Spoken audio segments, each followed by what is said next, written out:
Bom, gente, bom dia para todos. Bom dia. Jesus nos abençoe. Eu vou iniciar dando as boas-vindas para todos e a todos os nossos amigos que se encontram em casa, acompanhando através da transmissão da Rede Amigo Espírita. Nós estamos iniciando o estudo do Apocalipse, que é a revelação de Jesus Cristo a João Evangelista, e nós vamos retomar a leitura do capítulo 6, e hoje nós vamos estar concluindo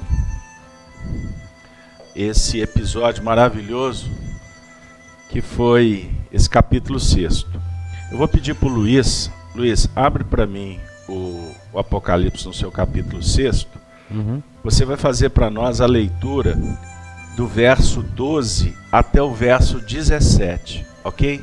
Ok. Então, Apocalipse capítulo 6, o título dele é A Abertura dos Primeiros 6 Selos, versículo 12. E havendo aberto o 6º selo, olhei, e eis que houve um grande tremor de terra, e o sol tornou-se negro como saco de cilício, e a lua tornou-se como sangue. E as estrelas do céu caíram sobre a terra, como quando a figueira lança de si os seus figos verdes, abalada por um vento forte. E o céu retirou-se como um livro que se enrola, e todos os montes e ilhas foram removidos do seu lugar. E os reis da terra, e os grandes, e os ricos, e os tribunos e os poderosos, e todo servo e todo livre, se esconderam nas cavernas e nas rochas das montanhas, e diziam aos montes e aos rochedos: Caí sobre nós, e escondei-nos do rosto daquele que está assentado sobre o trono e da ira do Cordeiro, porque é vindo o grande dia da sua ira, e quem poderá subsistir? Bom, na última semana nós trabalhamos o versículo 16, estão lembrados? 15. E diziam aos montes e aos rochedos: Cai sobre nós e escondei-nos do rosto daquele que está assentado sobre o trono e da ira do Cordeiro. Então, lembrando que quem está sentado sobre o trono é o Cristo. No seu sentido organizacional planetário é Jesus. Mas aqui estamos trabalhando a questão crística, que é o potencial que todos nós possuímos e que vai sendo desenvolvido. No caso de estar sentado sobre o trono, é a condição máxima, soberana, augusta, que Jesus representa para nós. Mas essa é a nossa meta. Jesus tem o poder porque ele tem autoridade. Aqui na Terra a gente entende o poder. A gente sabe o que é poder. Mas ainda nós desconhecemos o que remonta à autoridade, que é espiritual.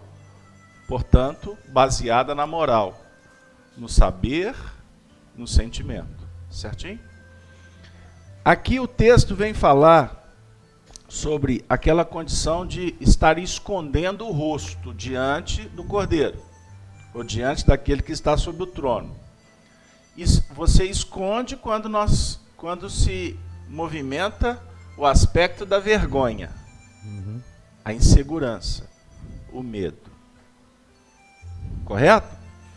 Então, no momento em que vivemos, que é o início da segunda vinda de Jesus, em espírito e verdade, conforme ele mesmo previu, é um momento de revelações.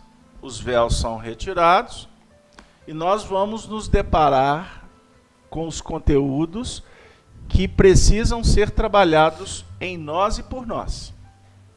É o nosso passado, as nossas tendências.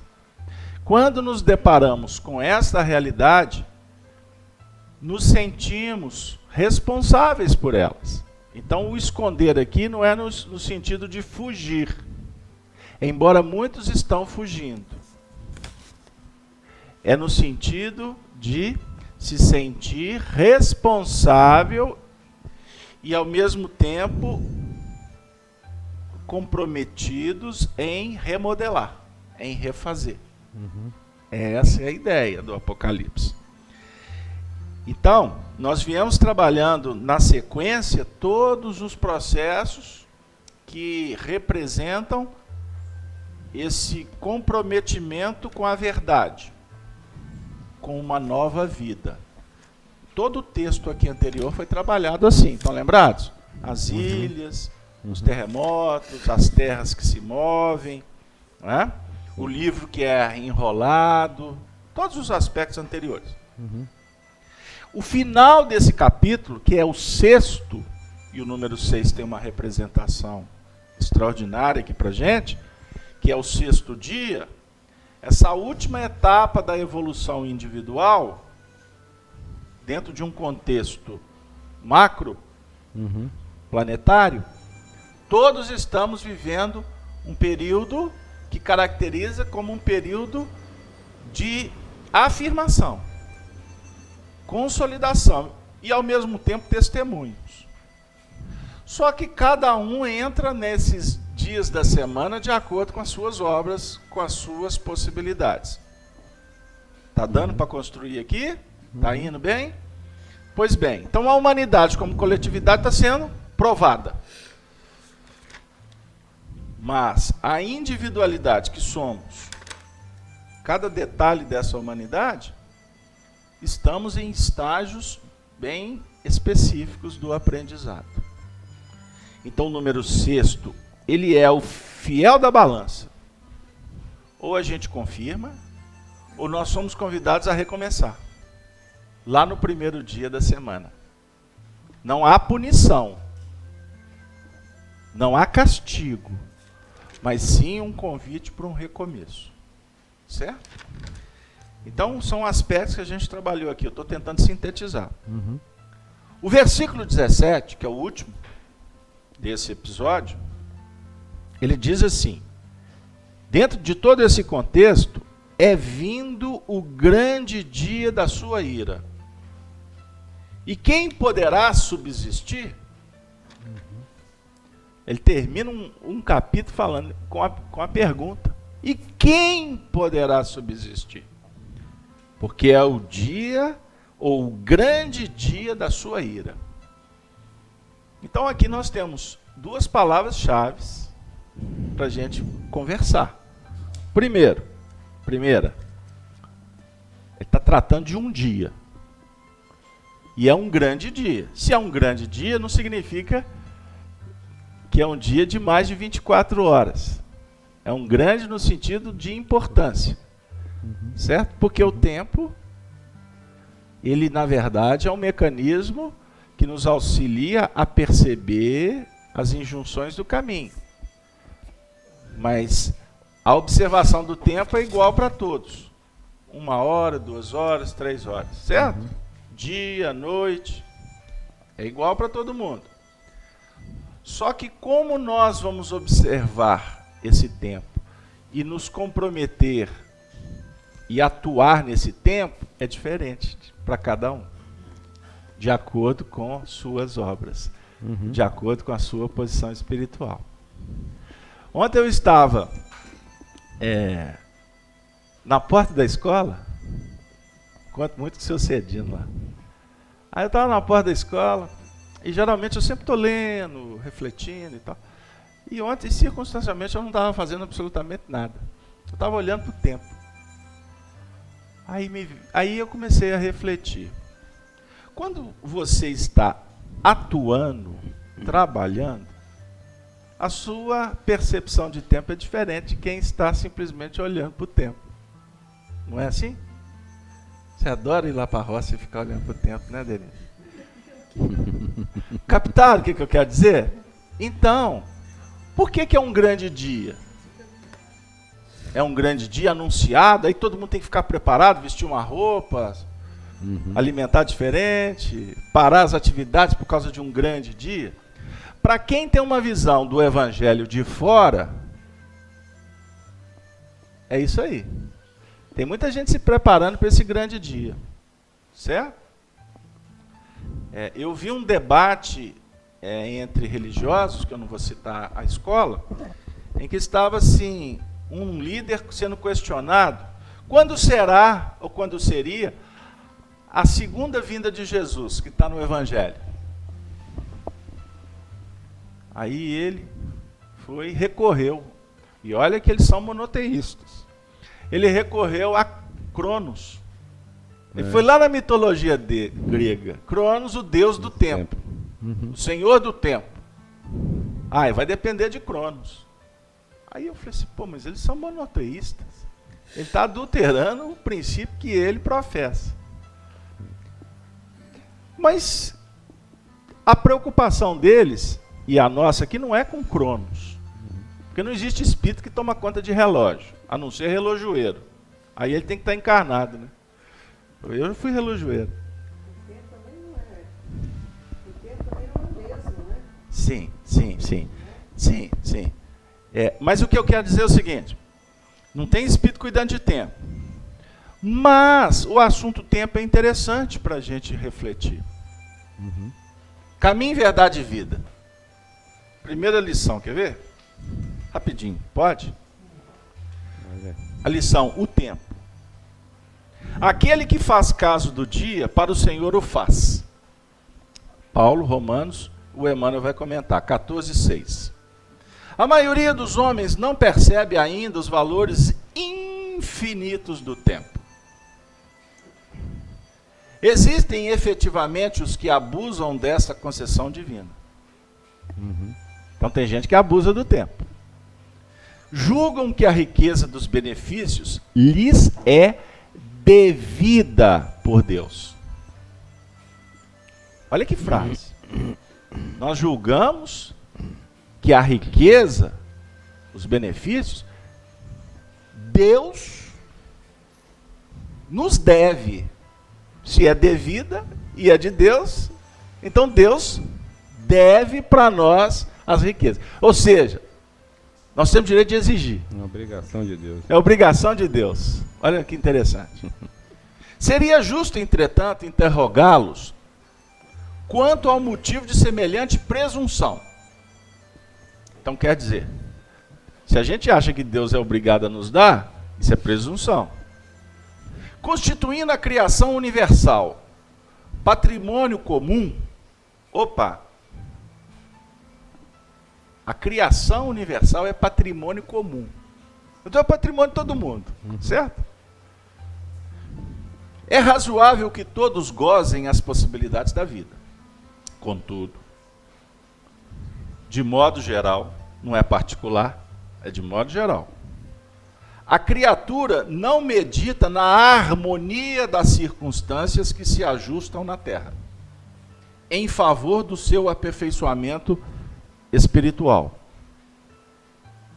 Ele usou a palavra harmonia, harmonia de circunstâncias, que estão se ajustando em favor do aperfeiçoamento espiritual. Quer dizer, a natureza se expressa harmonicamente, criando circunstâncias, favorecendo, para que haja aprimoramento de cada um.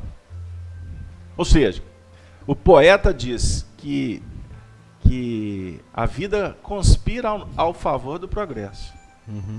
Tudo está caminhando para impulsionar o progresso. Quando nós nos rebelamos, quando nós dificultamos, não é que a marcha do progresso parou, fomos nós que destoamos, fomos nós que desarmonizamos, entendeu? Não era esse foco, mas eu vou rápido. Não obstante a oportunidade da indagação, importa considerar que muito raros são aqueles que valorizam o dia. Muito raros são os que valorizam o dia. Valoriza o tempo. Multiplicando-se em toda parte as fileiras dos que procuram aniquilá-lo de qualquer forma. Matar o tempo. Você conhece a lição, né, Vânia? A velha expressão, ou então você sintonizou com Emmanuel. A velha expressão popular, abre aspas, matar o tempo. Reflete a inconsistência vulgar nesse sentido. Então, falar, vamos matar o tempo, é vulgaridade. Agora você fala assim, aproveita o tempo, é nobreza. É singularidade, é especificação, é qualificação. Continuando. Nos mais obscuros recantos da terra, há criaturas exterminando possibilidades sagradas.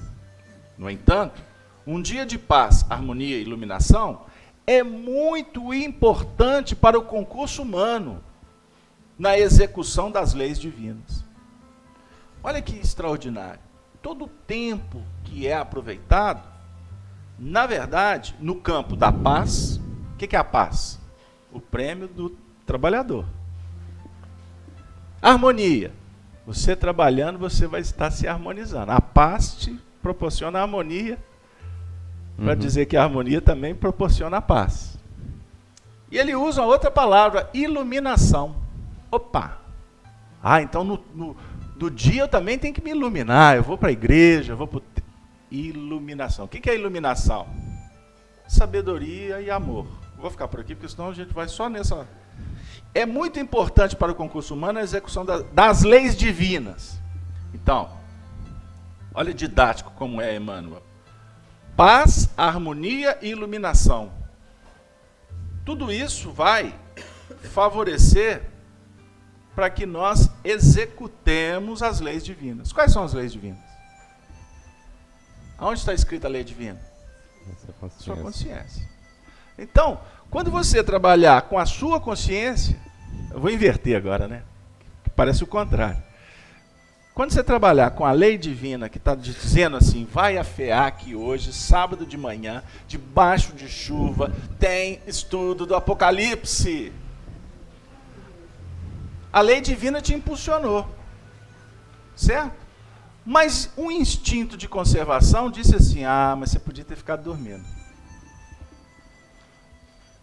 Se você tivesse ficado dormindo, você ia ficar, como é que eu digo?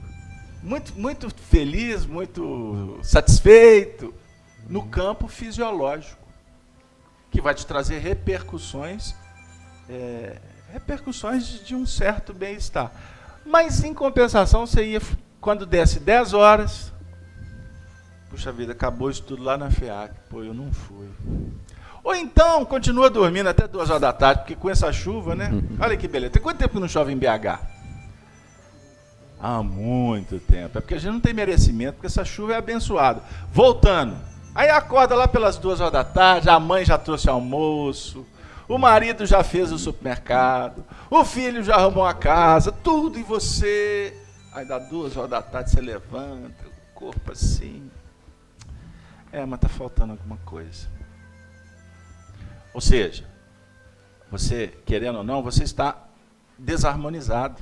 Mesmo que minimamente. Conflito traz insegurança, traz... nós estamos falando de paz, traz guerra. Insatisfação, porque você não está se alimentando. Eu peguei o exemplo aqui do Apocalipse, porque nós temos que valorizar nosso trabalho. Eu vou pular um parágrafo aqui.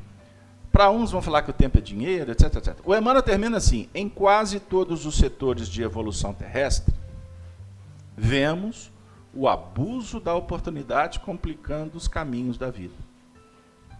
Abuso. Abuso de oportunidade. Opa!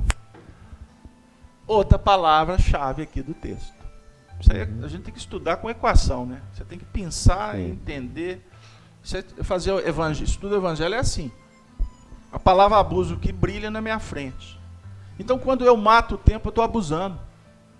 Eu estou sendo arrogante, eu estou sendo presunçoso, eu estou sendo autoritário, eu estou usando de um poder que eu não tenho. Vaidoso.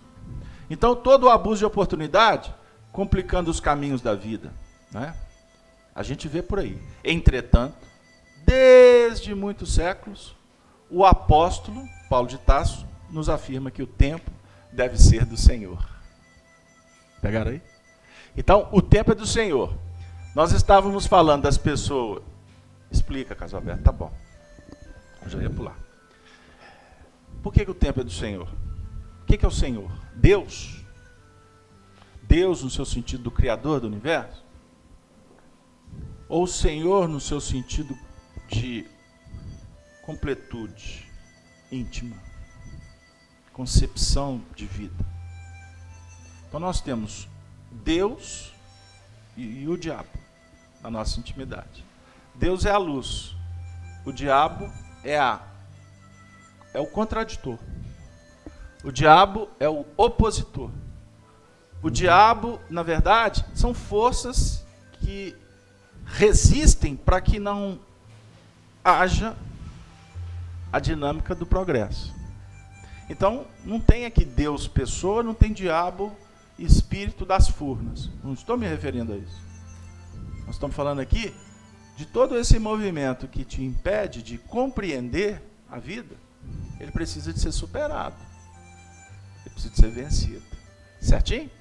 Então você fala assim, eu vou ficar debaixo do cobertor. É o diabo. Que para uns é Deus.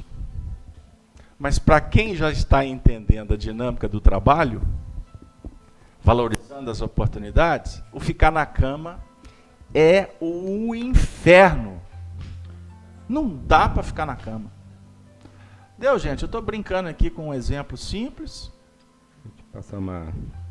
Te passar uma frase de um pastor. Não, explora ela. Fala e explora. Não, está dentro do que você está falando. Eu buscando um pouquinho sobre ira divina, é um site, esqueci de anotar o site, mas o pastor chama Ariovaldo Ramos. Ele fala assim, Jesus não veio para nos livrar do diabo, mas sim da ira de Deus. Jesus não veio nos livrar do diabo. Mas sim da ira do Deus. Tá bom. Obrigado. Você me tirou do universo estelar e me trouxe para o universo abismal. Então vamos lá. Mas é por aí mesmo, porque o tema é esse. Obrigado. Então Deus, repete. Jesus não veio para nos livrar do diabo. Ponto. Vírgula, aliás. Segura. Mas sim. Não, para. Ah, tá. Calma. Jesus não veio para nos livrar do diabo.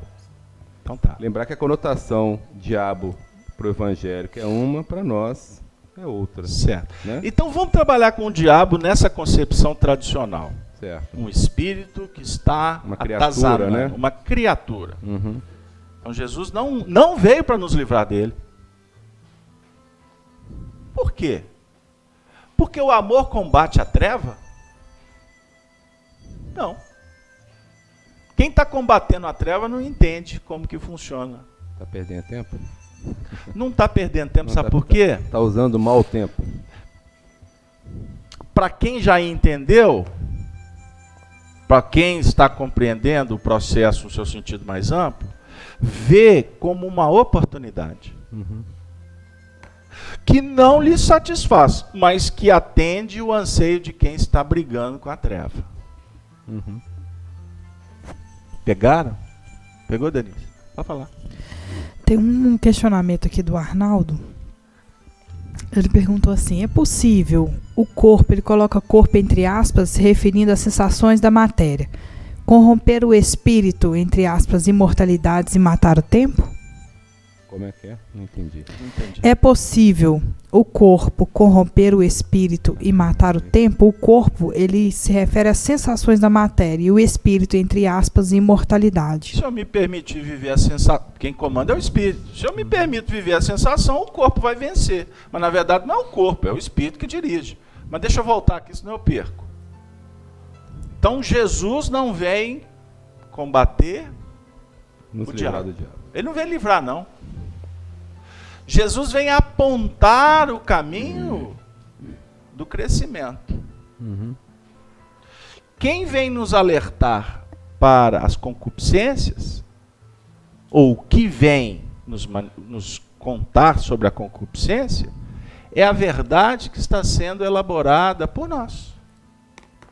Então, Moisés, a justiça representa isso.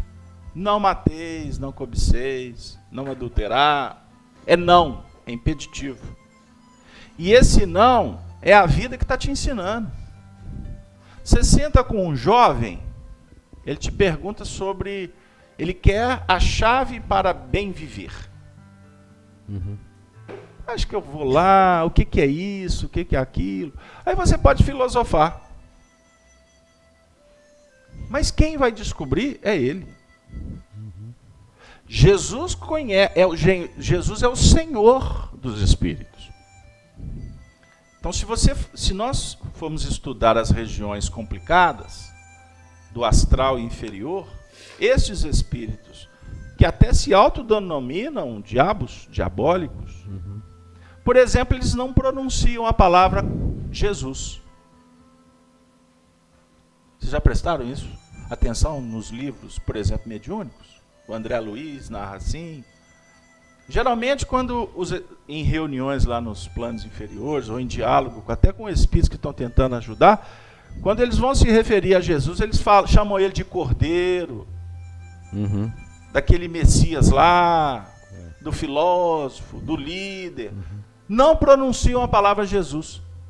Por quê? Porque a palavra Jesus, ela é impregnada. A palavra Jesus, ela aciona mecanismo de, vamos dizer assim, de um despertar de um reflexo positivo que nós temos instaurado dentro da gente. Passa para ela. É só uma pergunta. A Vânia está perguntando se é Jesus ou Cristo. Não, Jesus como individualidade. Mas a palavra Jesus, por si só, ela aciona um mecanismo de ancestralidade que todos nós temos dentro da gente, de experiências que também remontam às questões religiosas. Por isso que alguns espíritos afirmam que não existe um só espírito na Terra, do lado de lá ou do lado de cá, que não conheça Jesus. Não existe um espírito que não conheça. Então, um materialista, o agnóstico, quando ele fala em Jesus, ele pode até ir na mídia, como eu vi outro dia aí. E o Facebook é um curral de interesses. E nós encontramos curral para todo tipo. É um curral de superficialidade. É água rasa. E desses currais, uma pessoa famosa aí, falando de Jesus de uma forma pejorativa. Aí eu fiquei pensando, vai reencarnar muito. Primeiro, está falando isso porque a palavra Jesus incomoda profundamente. Porque a palavra Jesus mexe com aspectos da moral. Faz com que o indivíduo pense assim, mas será que eu sou digno? Que tipo de vida que eu estou levando? Quando o indivíduo fala assim, não estou nem aí, esse estou nem aí, muitas vezes é manifestação de rebeldia. Então tem muito materialista nesse mundo, que até veste a roupa de religioso, ou que desveste a roupa de religioso, como queira, mas quando entra em determinados departamentos da vida, as estruturas são abaladas. O indivíduo é convidado para se reposicionar. Mas se ele não dá conta, se ele está na superficialidade, ele vai voltar para o ambiente que ele se encontra, e lá as injunções do caminho vão continuar. Ele não consegue abrir porta, a vida não abre. Por quê? Ele está adormecido. E não adianta, gente. Não adianta.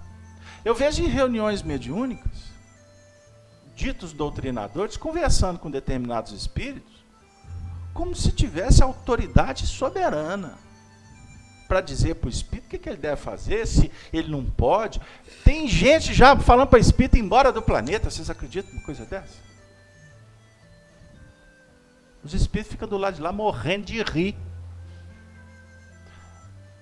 A gente lida com casos na casa espírita aqui que o indivíduo está naquele contexto fechado há décadas. Ele consegue ver que tem um jardim ali depois daquela janela. Não vai ser a sua fala que vai modificar a trajetória do espírito. Você pode até dar um toque, né, Luiz? Você, na sua área, pode dizer para o indivíduo, olha, esse diagnóstico aqui indica uma cirurgia, ou é uma medicação, etc. Mas se o indivíduo não entender e adotar, não adianta. Ele vai desencarnar com aquela doença ou com aquela inibição. Deu aí? Então, pronunciar a palavra de Jesus, sabe, eu não quero ser místico aqui, porque o nosso trabalho é muito filosófico, é muito doutrinário, e temos até espíritas que têm dificuldade com a parte que envolve o evangelho. Acha que doutrina espírita é só doutrina espírita. Outro dia escutei um depoimento de uma pessoa até muito conhecida. Allan Kardec escorregou quando ele entrou na parte da religião. Porque o espiritismo não tem nada a ver com religião. Quer dizer, são, vamos dizer assim, filósofos que estão começando a trabalhar, e graças a Deus, no sentido de conceber a mediunidade, a reencarnação, o plano espiritual. Mas, por exemplo, acho um absurdo quando a gente para fazer uma prece. O espiritismo precisa de prece, não. Nós temos que entender e fazer. Não, esse negócio de espírito ajudar, não. Maria Santíssima, que coisa mais sacra. Não é? Maria Santíssima vai intervir? Não é nesse sentido. Mas não tem como você explicar, meu amigo, porque isso é uma questão de maturação. Dentro do que você está falando, no Consolador, não lembro qual a questão, mas o Emmanuel fala que o espiritismo sem o evangelho está fadado a desaparecer, ou a se tornar apenas mais uma filosofia como tantas outras. Aí você sabe o que essa linha de pensamento vai contra-argumentar? Eu estou colocando aqui só para a gente entender. Sim, que a argumentação ela é valiosa, até para a gente construir o saber. Inclusive, vai aí, como é chama? Redes sociais, já que eu citei os currais, e é uma palavra forte, né? Curral, porque o que tem dentro do curral? É uma palavra forte, mas é proposital, porque nós estamos aqui fazendo um trabalho de desconstrução. As redes sociais foram criadas para vender. As redes sociais são subprodutos do materialismo. Obviamente que essas ferramentas já começam a ser usadas para questões de ordem positiva. Mas eu quero dizer o seguinte, voltando aqui. O debate é importante. E o indivíduo vai virar e falar assim, mas Emmanuel é um padre reencarnado.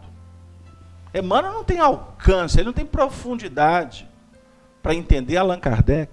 Então nós temos discussões para todo gosto. E aí, vai uma dica, tá?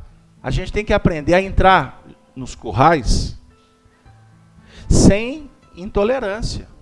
Nós temos que ouvir, porque, por exemplo, na internet é muito assim, né?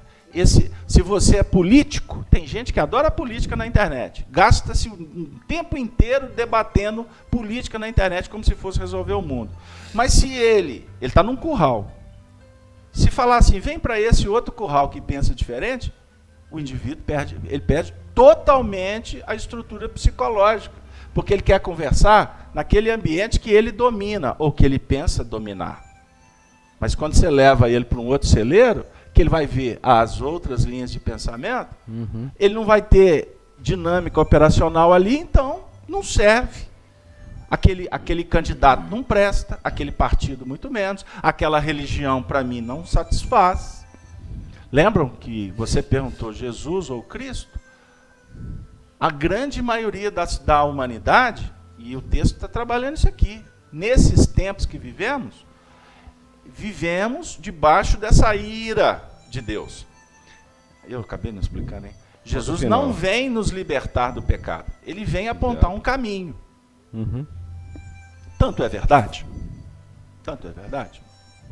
que no capítulo 17 de João, 16 e 17, mas especificamente no 17, Jesus faz uma oração. É um dos textos, para mim, mais extraordinários de todo o contexto de Antigo e Novo Testamento. E na prece que ele faz para Deus, é uma prece para a humanidade e para os discípulos, certo? Então, ele, inclusive, na prece, ele fala, ele reconhece a tarefa que ele recebeu, que ele foi incumbido de guiar as ovelhas. Então tem um determinado momento que ele diz assim: Pai, se referindo aos discípulos, eu vim para que eles tenham vida, mas a vida está em vós. E aí ele vai discursando. Chega no momento que ele fala assim: Pai, abençoa-os, mas eu não vos peço, Pai, que os tire do mundo. Eu peço, Pai, que os livre do mal. Olha que beleza. Ele é pedagogo. Se Jesus pedir, se Jesus, Deus, nos tirar do mundo, como é que tu vai evoluir? Como que você vai desenvolver sua autonomia? Autonomia você desenvolve com liberdade. Então não tem castração. Não tem impedimento. Tá? Não tem cadeia. Lembra que eu bati aqui semana passada, vou rebater. Não faça nada obrigado. Não vai lá porque você fez um pacto. Lembra que a gente conversou isso? O estudo do Apocalipse é um processo de concepção. Nós estamos sendo concebidos. Nós estamos selecionando sementes e estamos trazendo ela para dentro da gente. O que acontece com a semente? Ela vai germinar no tempo certo. Tem semente. O filósofo afirma que tem semente que foi lançada lá no Egito e hoje que ela está começando a germinar. É fato, né? Tem semente de trigo que dura. Sim. E dura mais de milênios. Você sabia disso, Cedinho? Ela vai germinar milênios depois. Estava guardadinha na terra, ou em um recipiente propício. Então, as concepções espirituais, elas se dão nesse nível. Ela é lançada, só que ela precisa do tempo. Nós não estamos trabalhando o grande dia. O grande dia. Então, à medida em que ela vai germinando, todas as etapas de germinação, de crescimento, das folhagens, das flores, dos frutos, né? É um processo que tem a ver com esse nosso desenvolvimento em busca da libertação. Agora, você pega uma semente, vamos pegar um sêmen, que vai fertilizar. Dá uma ideia melhor agora. Ele vai fertilizar. Depois de fertilizado, vai haver o quê? A gestação, né? A gestação psíquica, ela é extraordinária. E ela nos remete à gestação biológica. Sim. Ela nos remete à gestação biológica. Então, não é fácil você gestar os 9 meses, passar por todas aquelas alterações, né? Mulheres, se eu falar alguma bobagem aqui, você me corrige, porque eu não tive essa experiência ainda. E vai demorar muito tempo. Porque o homem não dá conta de dor. Dor de cabeça é SAMU, ala hospitalar e etc. Mas assim, voltando. É fácil gestar? Não. Você tem alteração química, emocional, inseguranças e etc, etc, etc, etc. Está no Evangelho. Jesus é que usa esse símbolo. Quando vai aproximando o momento do nascimento, expectativa e tal, o medo, a dor, vem a dor.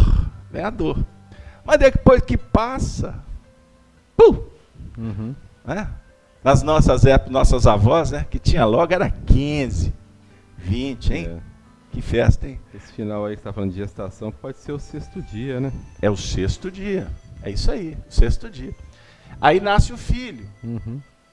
Pegou a imagem? Então, na verdade, muitas vezes, a gente tem isso até em sonho, mas os Espíritos estão nos mostrando como que acontece para que a gente possa modificar o nosso mundo íntimo. É um processo de gestação. E depois que nasce, em tese, né? Pronto? Não. Aí, como dizia o Chico Anísio, né? Vou brincar, viu, gente? Chico Anísio falava assim: Filho é bom demais, mas atrapalha um tanto. Aí eu vou brincar com o Chico Anísio dizendo assim, atrapalha mesmo. Atrapalha para que você fique na zona do conforto. Você fica deitado debaixo do cobertor. Porque você vai ter que levantar 2 horas da manhã, tá o menino com febre. Isso quando eu era bebê, né? Agora, 2 horas da manhã, você tá ligando no WhatsApp, onde você tá, caboclo. Não é assim, Luiz? E você está nesse processo. E a vida está passando, ou na verdade você está encaminhando no grande dia da ira de Deus. O que é ira de Deus, caso Alberto, que até agora você não falou? Ira divina. O que é a ira divina? Olha, eu não posso perder o contexto. Eu mandei para vocês até um material de um site que nós localizamos, estudos bíblicos. Eu entendo aqui que, eu não sei, não identifiquei se é católico ou se é neopentecostal. Mas eu achei muito interessante, e eu rabisquei muita coisa, porque fizeram uma seleção de trechos do Novo e do Antigo Testamento que fala da ira de Deus. Então, em Romanos, capítulo 1:18, Paulo diz assim: pois do céu é revelada a ira de Deus contra toda a impiedade e injustiça dos homens que detêm a verdade em injustiça. Então, olha para vocês verem. Do céu é revelado a ira de Deus. E aqui está falando ira que vem contra a impiedade e a injustiça. E impiedade e justiça, o Paulo se refere a homens. Os homens é que cometem impiedades e injustiça. Então aqui, esse conceito aqui vem dizer que virá do céu uma ira. Eu não vou explicar, deixa eu só elencar aqui para depois a gente pegar as ideias. Em Gálatas, o próprio Paulo em 6:7 diz assim: não vos enganeis. Deus não se deixa escarnecer, pois tudo que o homem semear, isto ceifará. Aqui o texto não fala da ira, mas ele está em conexão com a ira aqui, porque se vem a ira dos céus contra a injustiça e etc., aqui está dizendo que Deus não se encarnece. Deus não é indiferente.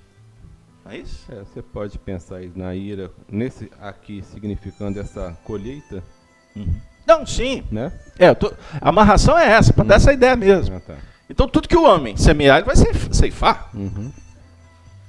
Se aqui atrás está falando da ira, da injustiça, então a injustiça é uma semeadura. Então se o homem semear, ele vai. Vai colher. Pois é, mas vamos com calma. Essa é uma conclusão que nós vamos desenvolver. Aqui até agora, Deus vai ficar irado. Pegou aí a didática? Sim. Nós vamos encontrar aqui, eu não vou ler tudo. Em Lucas 3:7, nós vamos achar o seguinte versículo. João dizia, pois, as multidões que saiam para ser batizadas por ele, João Batista, vão ser batizados. Aí ele diz assim, raça de víboras, quem vos ensina a fugir da ira vindoura? Olha que coisa. O João, quem foi João? João representa para nós a verdade, o Espírito de verdade. João Batista, primo de Jesus, ele dizia assim, vós que clama no deserto, citando Isaías, arrependei-vos porque é chegado o reino de Deus. Então o que ele está chamando aqui, a galera aqui, de raça de víboras. A gente lê isso no Evangelho e não entende. Por que João fala, inclusive Jesus também trata desse assunto. Ele chama alguns judeus de raça de víbora. Foi por causa dessa raça de víbora que João perdeu a cabeça e que Jesus foi crucificado. Foi por causa dessa raça de víbora que tem muita tarefa no meio espírita que é deixada de lado. Ou tem muitos representantes de um espiritismo essencial que são também refutados pelo sistema. Porque está dizendo assim, víboras.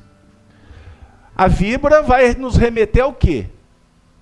A serpente, ao dragão do Apocalipse, mas a serpente que induziu, que seduziu Eva, que por sua vez seduziu Adão a cometer o pecado. Então, João Batista está dizendo assim, que nós somos filhos da víbora. Você tem como pai Caim. Porque o Abel não morreu? Aliás, o Abel não foi assassinado? Não é isso? Então, nossos pais são pecadores, Adão e Eva. Não é? E o filho, Caim, é um assassino. E tudo isso começou por causa de uma víbora, de uma serpente. Então Paulo está falando, o João Batista está falando assim, raça de víboras, vocês são culpados, vocês por natureza são espíritos que nasceram de uma grande queda. Você sabe onde que nós vamos chegar, não sabe? Nós vamos encontrar um trecho em Sofonias que diz assim, Antigo Testamento, 1, 14, 15. Olha que texto. O grande dia do Senhor está perto. Sim, está perto. E se apressa muito. E ei-lá, amarga é a voz do dia do Senhor. Clama ali o homem poderoso. Aquele dia é dia de indignação, dia de tribulação e de angústia, dia de alvoroço e de assolação, dia de trevas e de escuridão, dia de nuvens e densas trevas. Vou ficar por aqui, porque senão daqui a pouco o povo está até preocupado. Ontem eu assistia o telejornal e mostrou a cena de uma mulher sendo agredida pelo marido. Isso visitando milhões de lares através do telejornal. E depois ela foi assassinada. Então, algumas imagens que estão sendo utilizadas pelo Ministério Público, né, foram liberadas e a mídia estava passando para a gente assistir. Não estou pessoalizando, mas é só para a gente ser prático. Aí estava eu, minha esposa e minha filha de 13 anos de idade. E eu estou assim, vamos ver as reações. E eu fiquei prestando atenção. Aí, a manifestação da indignação. Como assim? Por que isso? E aí a gente encaixa aqui. Por que nós estamos vendo tudo isso? Porque nós estamos no grande dia do Senhor. Para muitos, esse grande dia do Senhor, o indivíduo que estava assistindo aquela cena em casa estava assim, ô Senhor, abençoe o rapaz. Ô Senhor, o que eu posso fazer para ajudar essa moça que foi assassinada? Mas eu posso apostar minhas fichas que o percentual muito grande estava assim, como pode? É o fim do mundo. Que criminoso é esse? Não é? Aí outros já estão discutindo, como é que uma mulher vive com um cara desse? Não é? O que aconteceu naquela festa? Obviamente que rezando eles não estavam. Não é? E aliás, quando se chega nesses dramas passionais, nesses desequilíbrios que estão dentro de cada lar, que fechados nessa vibe, né, nós estamos vendo o grande dia do Senhor. Que é um momento de testemunhos. É a ira de Deus? No Apocalipse, do capítulo 19, nós vamos estudar lá na frente, da sua boca saiu uma espada afiada, para ferir com ela as nações. E ele mesmo é o que pisa o lagar do vinho, lagar é onde faz o vinho, né? Do furor da ira de Deus, que é todo poderoso. Então aqui está falando de espada afiada que vai ferir nações. O que nós estamos estudando Apocalipse. Qual que é o significado da espada, Denise? Além de um pouco antes de responder, essa ira seria o cumprimento da lei? O que é a espada? Tem vários significados, mas para mim seria a realização de alguma coisa. Cumprimento de algo. A espada é a verdade. E ela é de 2 fios, 2 gumes. A espada penetra e a espada, ela rasga entrando e ela rasga quando está sendo retirada. É a verdade. Se eu te respondesse, eu perdi o contexto. Mas eu vou te responder. Aliás, eu não. O trabalho vai responder. É porque eu preciso de ser fiel aqui à pesquisa. Olha para vocês verem. Em Isaías, que é o grande profeta, 66, 15 a 16. Isaías disse assim: pois eis que o Senhor virá com fogo, e os seus carros serão como torvelinho, para retribuir a sua ira com furor, e a sua repreensão com chamas de fogo.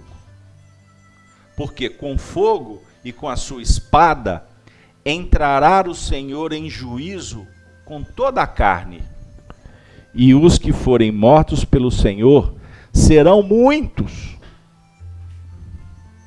Então aqui nós temos que Deus vai vir com carro, fogo, vai usar da espada, volta a espada aqui, e vai queimar a carne, e não serão poucos.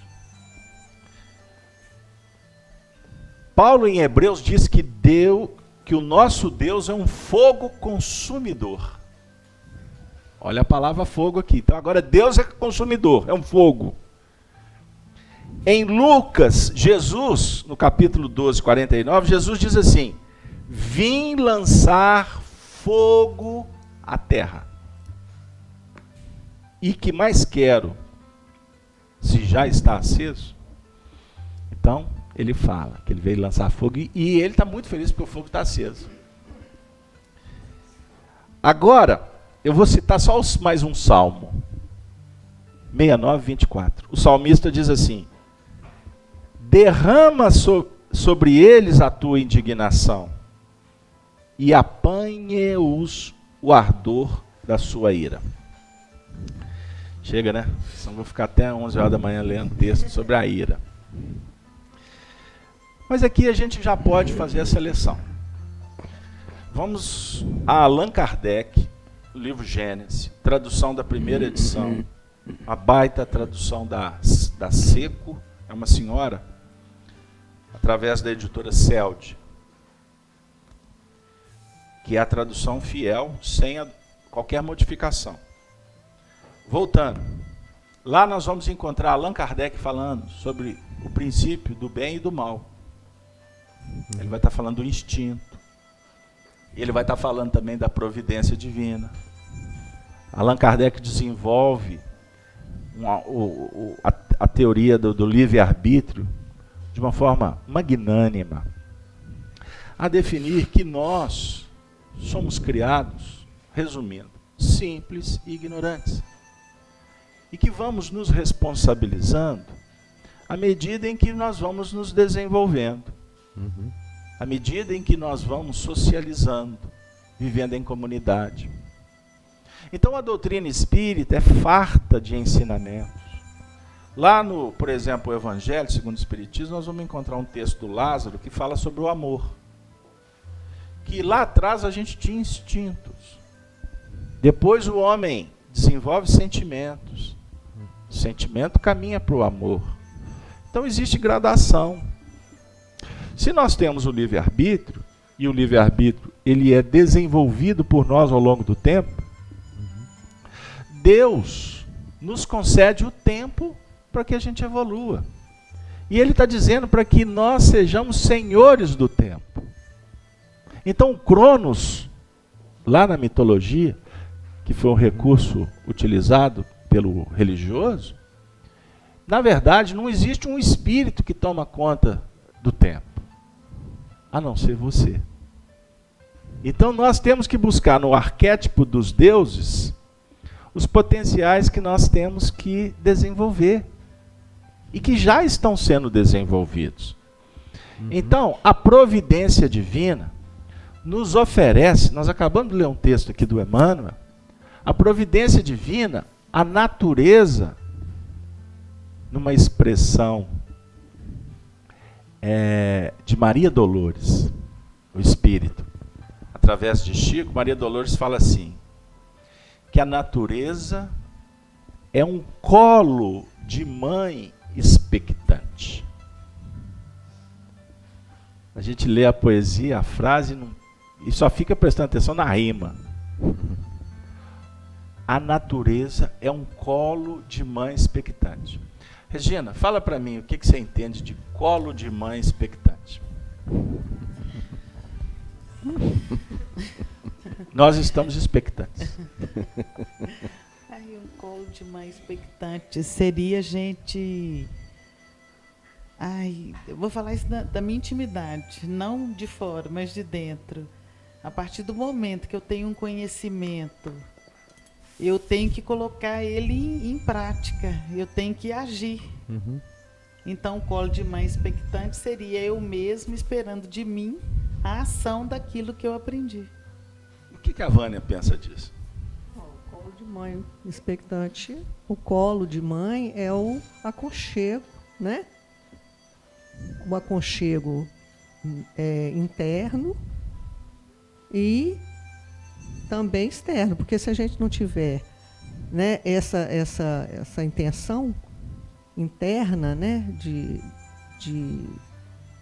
como é que fala, de afeto, né, a gente não terá também o afeto externo. Então, o colo de mãe é isso, para mim é isso. Você acha que, já que você falou do colo do afeto externo, você está dizendo que nós estamos falando aqui da ira de Deus. A ira, ela nos remete à ideia de um castigo em função de uma indignação. Por que alguém fica irado? Porque ele ficou incomodado com alguma coisa, certo? Então, os textos aqui estão falando que de quem? De Deus. Deus irado. Tá? Então aqui existe uma relação que é milenar, antropomórfica, né? Palavrazinha danada. Toda vez que eu falo, a minha língua tropeça. Antropomórfica. De um Deus que puniu Adão e Eva porque eles comeram do fruto da árvore da ciência do bem e do mal. O texto é claro. Olha como que nós ficamos cegos por milênios. A árvore, o fruto dela, ciência. Se é ciência, é estudo, é análise, é comprovação, certo? Não é o trabalho da ciência? É conhecimento, né? O conhecimento pautado na razão, no que é provável ou provado, constatado. E a ciência do bem e do mal. Por que Deus falou para que Adão e Eva não comessem? Deus fala para você não fazer isso ou fazer aquilo? Então, Deus, no contexto, aqui, nós estamos acostumados com um Deus que pune e com um Deus que privilegia, com um Deus que premia, certo? Então, quando nós estamos falando sobre a natureza, que é um colo de mãe expectante, a natureza divina, ela foi concebida. Você faz parte da natureza de Deus. Você foi criado por Ele. Quando Ele te criou, como uma semente, vamos pensar assim, isso é simbólico. Ele pegou essa sementinha e jogou ela num lugar. Esse lugar é o espaço. Esse lugar é o tempo. Esse lugar é a natureza. Como a semente que vai para o solo para se desenvolver. E a partir do momento em que ele te oferece tudo, esse tudo é o colo de mãe expectante. Concorda, Vânia? Pode continuar. Você está falando da ira aí, para mim, a ira é a nossa ira, a ira interna, porque Deus não existe ira, não existe esse sentimento, né, de ira divina. Então a ira é nossa mesmo, é a nossa. Quando a gente entende o nosso interior, as nossas raízes, a gente é que traz essa ira contra o bem e também contra o mal. Denise, qual foi a pergunta que você fez para o grupo aí há tanto tempo? Já nem lembro mais, eu não posso ficar mal com Denise, né? Não, eu perguntei assim, se referente à espada seria a ira, perdão, seria o cumprimento da lei. Se estaria relacionado a isso. E com relação... Não, calma. Calma. Senão você vai para outra esfera de novo. E o que você entendeu? Eu pedi para você relembrar a pergunta. Agora eu quero que você possa trazer o que você já está elaborando. Eu estou elaborando, eu entendo que com relação a essa... Continuo com essa questão da ira com relação ao cumprimento da lei divina. Não é com relação ao sentimento, mas da aplicação da lei que nós estamos sujeitos a ela. Porque para a gente evoluir, a gente precisa disso. Precisa de um impulso, de uma lei, de um movimento. Eu fiquei o tempo todo pensando, foi nisso aí. O que o Luiz acha disso? Agora você resolve com ela. Bom, ira divina, eu acho que é realmente, é a movimentação da lei diante do não cumprimento da nossa parte, né? Nós estamos no Apocalipse, que é o último livro, né? Profecia, revelação. Já foi dito que as profecias, elas são faladas não para serem cumpridas, mas como um alerta, né? Então, por exemplo, você chega num consultório médico, você está obeso e com a glicemia de 100, uma glicose de 100. Você vira para a pessoa e fala assim, meu amigo, há uma propensão, há uma possibilidade de que se você não tomar algumas atitudes em relação a isso, você pode vir a ficar diabético. 1 ano, 5, 10 anos, não dá para a gente definir tempo, porque variáveis existem, né? Por isso que não dá para a gente falar de cada um que vai ser assim, porque cada um traz suas variáveis. Mas foi feita ali uma profecia. Ela vai acontecer ou não no tempo, dependendo do que a pessoa vai fazer com aquilo que lhe chega, né? Lá no início também de Gênesis, está falando aqui, né? Depois do assassinato, né? Caim, ele se esconde de Deus, né? Estou me escondendo da minha consciência diante do que eu fiz. Aqui no final, no capítulo 6, de novo, pode acontecer isso. Depois de tanta coisa que eu passei, eu de novo estou me escondendo da ira de Deus, né? Porque no anterior fala que eu pedi para as coisas caírem sobre mim, né? Que eu vou me esconder nas rochas, nas grutas, né? Vou me esconder tentando fugir do quê? Da ira de Deus, né? Porém, isso não é possível, né? Porque essa ira ela vai chegar. Aqui tem uma remete aqui embaixo na Bíblia para Joel, né? Ele não fala de quando que vai ser essa ira, mas ele fala que esse dia é grande e muito terrível. E aqui ele também questiona, e quem o poderá sofrer, né? Então eu entendo que essa ira, ela também é essa manifestação das leis que Deus cria. E eu acho que foi falado aqui também em relação à ira, de indignação, né? Aí você até citou essa passagem na televisão, né? Hoje nós estamos muito indignados, né, com o que o outro faz, com o que fulano fez, com o que o governo está fazendo, né? Mas nós ainda estamos muito complacentes com nós mesmos.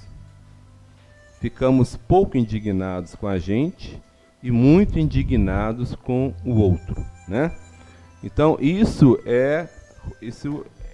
acho que a gente tem que caminhar um pouco para além disso, sermos um pouco mais severos conosco, e à medida que nós progredimos moralmente, o que o outro faz não vai nos indignar, vai gerar em nós uma tentativa de compreendê-lo e ver o que a gente pode fazer para ajudar. Porque eu vou só citar para complementar sobre indignação.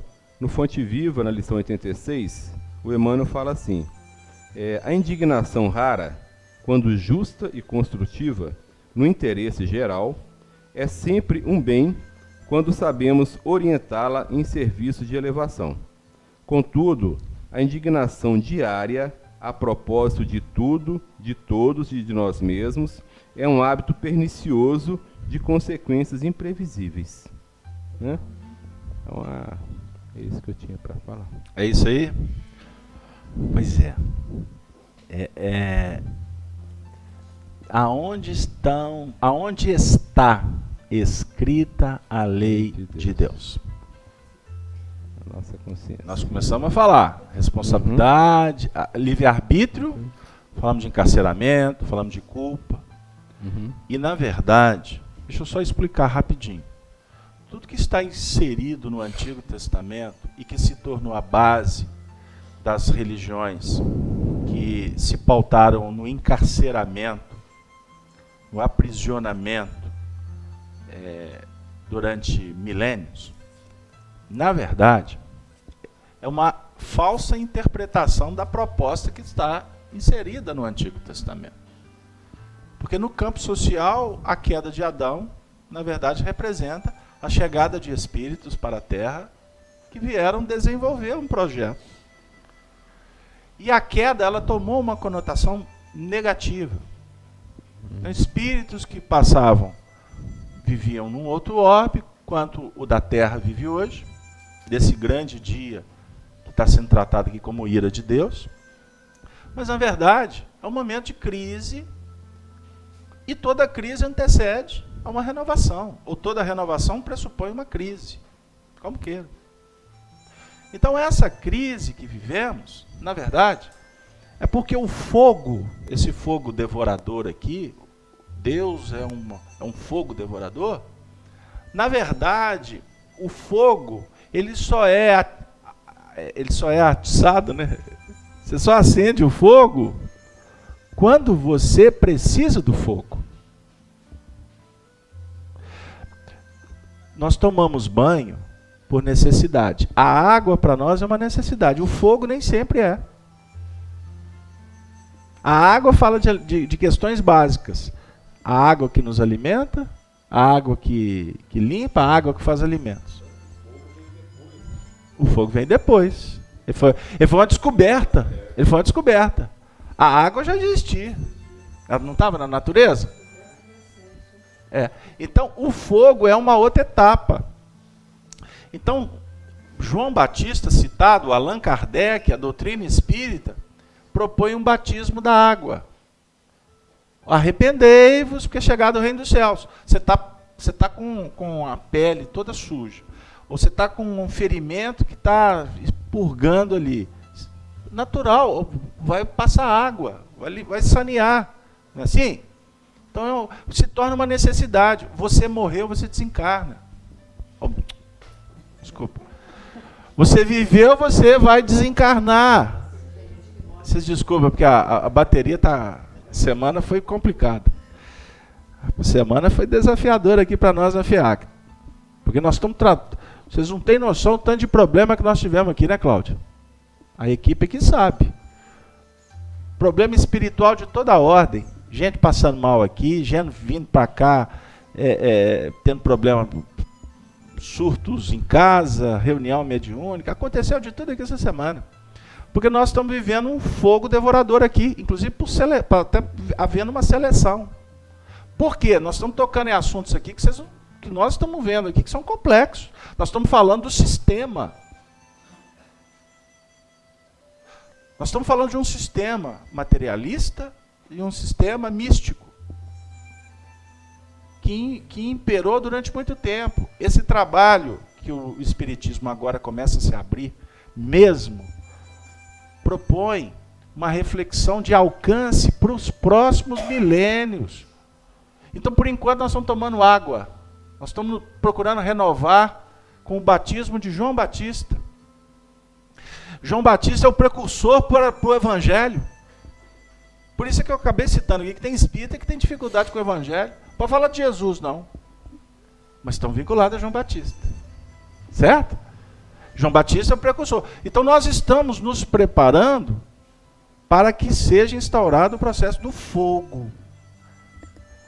Então as dificuldades do grande dia no seu contexto de humanidade, elas estão dizendo para todos, porque é reflexo de cada um, o problema social é reflexo de cada um, como o Luiz disse, de uma forma muito importante e que precisa de ser considerada. Nós nos indignamos com o mundo de fora e somos tardios na indignação do que é o mais importante, que é a mudança interior. Nós temos que nos indignar com o que a gente faz e que não dá mais. Nós temos que ficar indignado com o nosso poder de interesseiro. A gente quer convencer as pessoas para dominar. Eu não falei da rede social? A rede social só simboliza o que a gente faz dentro de casa. O que a gente faz na sociedade. Então, com isso, gente, é necessário que a gente reflita que a lei de Deus, as leis que se manifestam para nos auxiliar, tanto para impulsionar quanto para reter, elas não estão lá fora. Não vai vir o céu, Deus vai vir do céu, a ira de Deus, um carro de fogo. Para o religioso, está vindo de fora. Tradicional, né? Aqui nós estamos discutindo a ira de Deus, eu vou levar por essa linha aí. Indignação, pessoal. Insatisfação. É ira.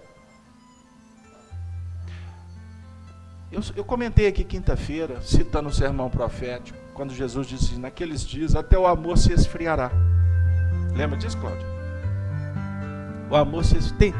Não é complexo você lidar com um relacionamento ou com pessoas que são indiferentes, que espezinham. A indiferença, a frieza, é uma das coisas mais complicadas de você lidar num relacionamento. Tem hora que é melhor você conviver com uma pessoa que está acendendo fogo toda hora e saindo pelas ventas, do que aquele que só olha. Costuma olhar, matar, torturar. O olhar no seu sentido do olhar gelado, aquela pose de altivez. Não é assim? Nós não ficamos indignados com isso? Muitas vezes você fala assim, pô, mas aqui, você é uma pessoa importante para mim. Tem hora que a gente levanta o dedo, eu gosto de você. E do lado de lá, aquela pedra sardônica. Não é? Do lado de lá, aquele iceberg.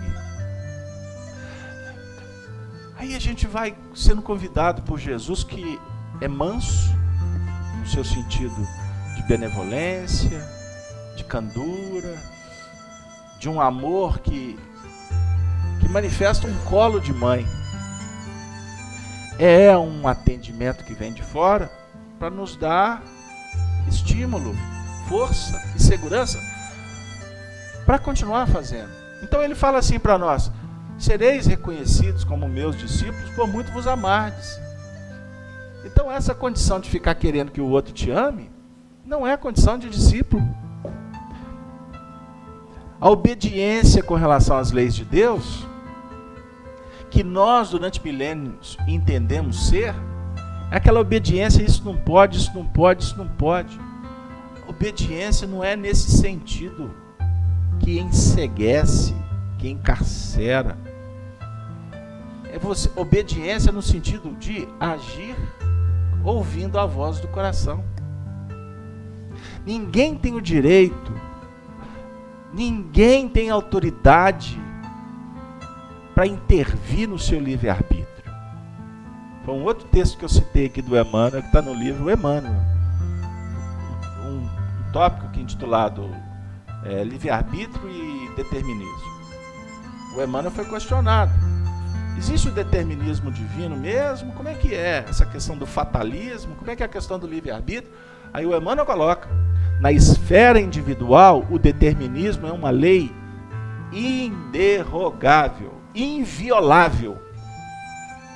Então, olha, refletindo por essa linha, que é extremamente inovadora para a humanidade, refletindo nessa linha, Deus é criador. Portanto, como criador e na concepção de inteligência suprema e a causa primária de tudo, o causador da gente ter chegado aqui é Ele. Foi Ele que nos criou. Mas depois que você cria o filho, seu Cedinho, a felicidade do pai não é ver o filho bem. Foi Jesus quem disse: se vós como pais vocês não dão pedra e vibra para um filho que pede pão e peixe, quanto mais o vosso Pai Celestial. Então Deus não pune, Deus não premia ninguém. Você como pai, seu Cedinho, sua filha já deve ter crescido, né? Aí, seu Cedinho, qual que é o desafio do pai quando o filho conquista alguma coisa? Você fica querendo participar daquele júbilo dele, né? Da conquista do filho. Aí muitas vezes você fala assim, por que eu posso fazer para me dividir com você isso? Nós somos tão materialistas que a gente quer dar um presente. Eu vou te dar, é pequenininha, tão uma balinha. Cresceu, quer uma bicicletinha, um velocípede. É? Aí o Honório contou uma história uma vez que eu acho ela extraordinária. O pai chegou para o filho e deu de presente para o filho. Um era um filho, uma criança, né, um menino, ele deu um velocípede. E o outro mais velho, ele deu um carro. E aí, o filho que ganhou o velocípede virou para o pai e disse: nossa, pai, que alegria, pai. Mas, pai, o senhor está apertado. O senhor vinha falando para a mamãe que está sem dinheiro. Pai, por que o senhor gastou dinheiro comigo, pai? Sou um menino, criancinha. O outro recebeu a chave. Pô, você me deu um Corsa. Foi exatamente isso. Eu até ouvi o Honório aqui agora. Você me deu um Corsa. Esse que reclamou do Corsa tem tudo para ser um tirano amanhã. Porque ele, na verdade, ele está sendo premiado. Ele está recebendo um presente. E, na verdade, ele não está observando o alcance do que ele fez, da atitude do outro. E já está manifestando a necessidade dele de dominar, de ser predador. Então ele vai ser um tirano. Entenderam? Então, para o pai que vai dar um presente, a dificuldade é assim: o pai está estudando evangelho na casa espírita, chega para a gente e fala: e agora, o que eu faço? Ele passou no vestibular, o que eu dou para ele? Eu falei assim: eu costumo dizer, você vai dar alguma coisa para o seu filho que passou no vestibular? Meu filho, você morreu de trabalhar para pagar a universidade do seu filho? Você se sente na obrigação de dar um presente para o seu filho? Ora bolas! Observe como que nós somos corruptos. Observe como nós conspurcamos o que é essencial da vida. Entenderam? Por isso é que a gente enfrenta problema aqui na FEAC. Esse povo está falando demais, não é?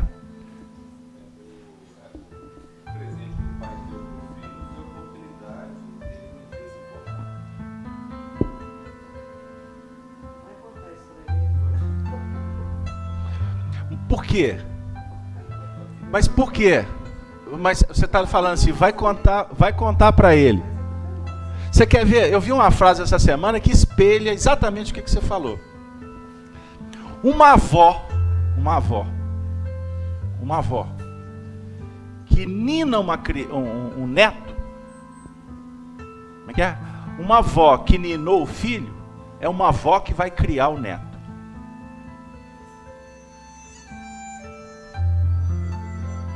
Tinha que ter criado o filho e ninar o neto. O papel da avó é oferecer o colo expectante. Mas está a avó hoje criando o neto, porque o filho não sabe lavar uma vasilha, o filho nunca limpou um banheiro. Eu estou indo nas coisas básicas, tá bom? O filho nunca teve responsabilidade, não foi preparado. Isso no campo lá de fora, tá bom? Eu não estou tratando aqui das questões morais e espirituais. Por quê? A base é essa.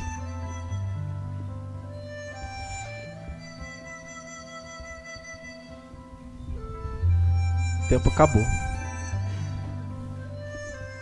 Gente, eu queria só trazer uma reflexão final. Está no livro Revolução Espírita. Uma obra que eu convido vocês a estudar. É livro para ter em casa, rabiscar. Quiser dar de presente, pode dar presente mesmo. Uma companheira começou a frequentar um centro espírita, ela chegou para mim e disse, qual romance que eu poderia ler? Eu disse, não, você vai ler Revolução Espírita.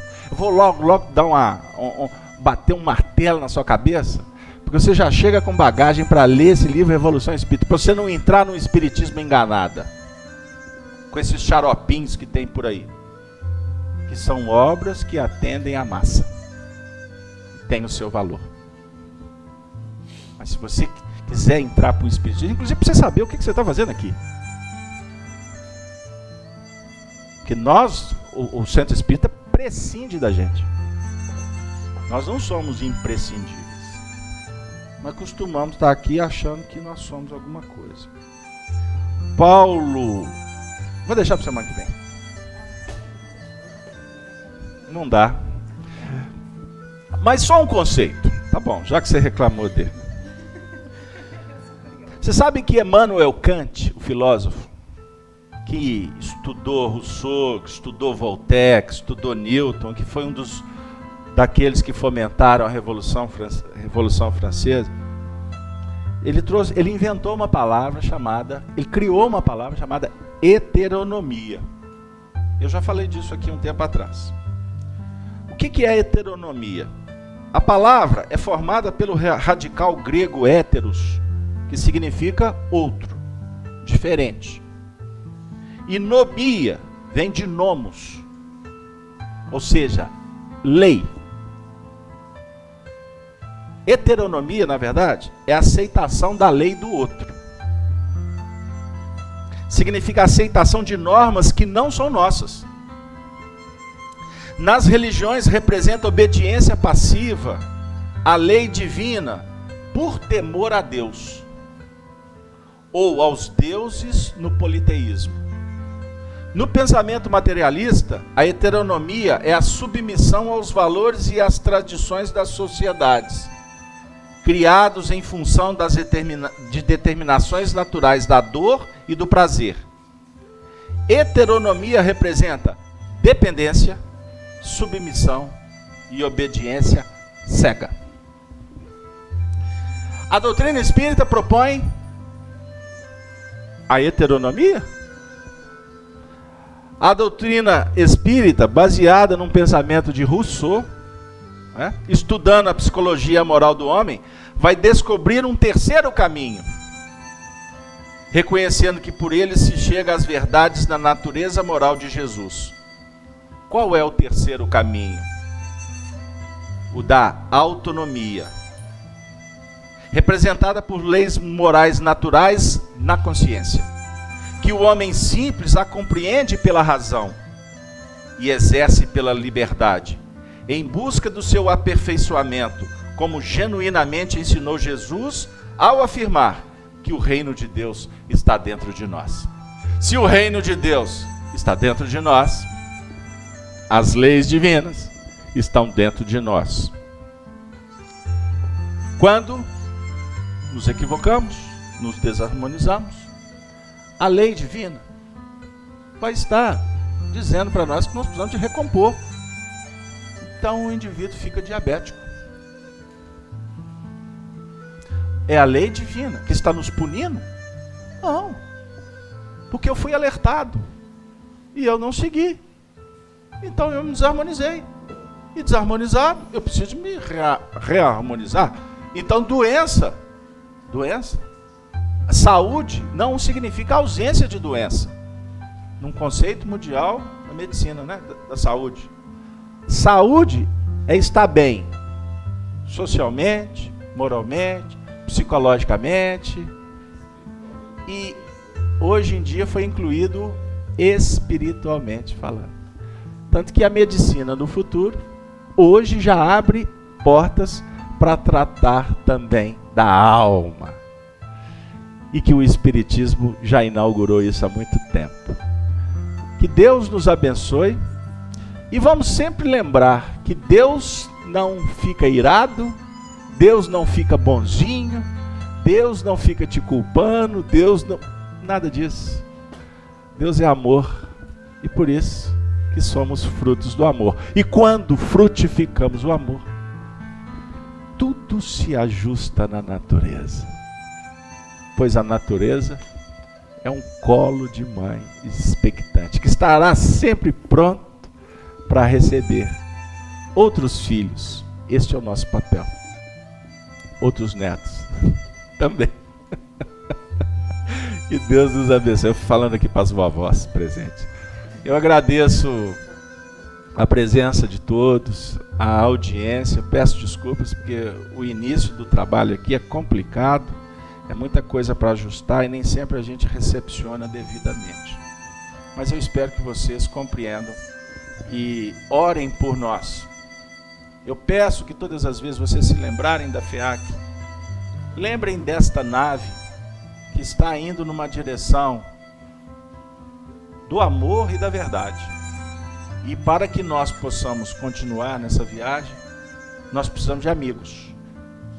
E o amigo é aquele que está vibrando junto. O amigo é aquele que pode até não estar viajando junto, que ele está indo para uma outra direção. Mas o amigo sempre lembra dos amigos.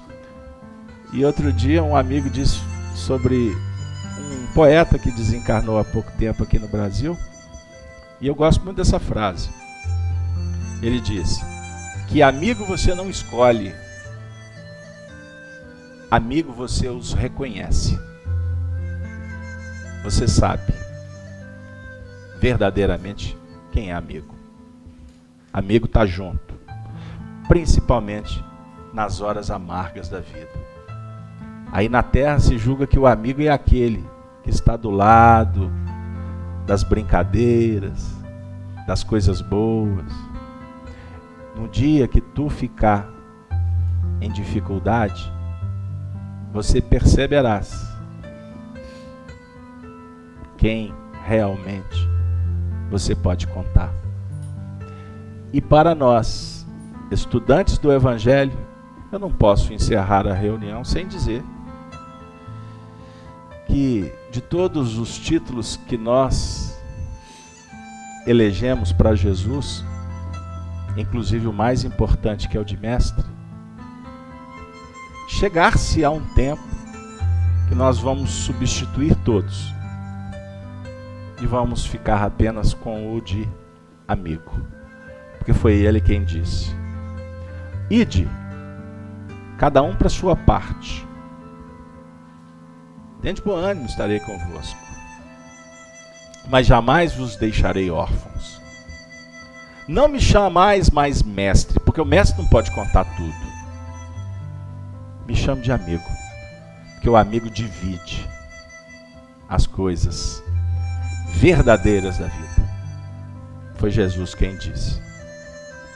Eu prefiro ficar com ele. Eu acho que todos nós estamos com ele. Que Jesus seja esse amigo cada vez mais a partir do movimento nosso em sermos amigo dele.